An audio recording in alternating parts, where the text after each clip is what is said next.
le temps où les présidents français communiquaient principalement via les médias traditionnels est révolu.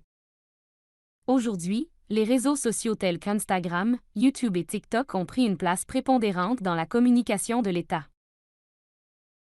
Emmanuel Macron, actuel président de la France, a parfaitement compris l'importance de ces plateformes et les utilise régulièrement pour toucher notamment les jeunes.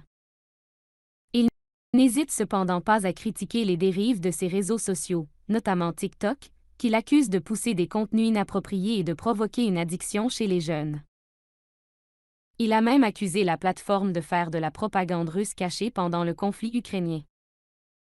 Malgré ces critiques, le compte officiel du président, qui compte 3,9 millions d'abonnés, a mystérieusement disparu vendredi 27 janvier.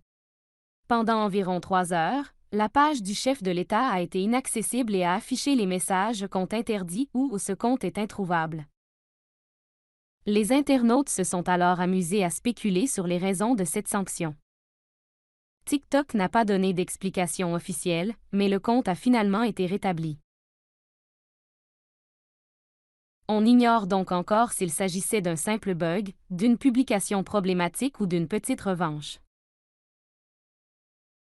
Aujourd'hui, les réseaux sociaux sont devenus un outil de communication incontournable pour les dirigeants politiques.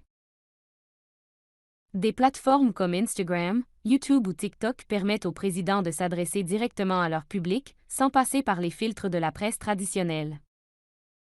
C'est pourquoi Emmanuel Macron, le président français, a décidé d'investir dans ces plateformes en utilisant notamment des vidéos YouTube avec MCFly et Carlito, ainsi que des séances de questions-réponses sur Instagram et TikTok. Cependant, malgré l'utilité de ces plateformes pour communiquer avec les citoyens, Emmanuel Macron a également émis des réserves sur les éventuels abus des réseaux sociaux.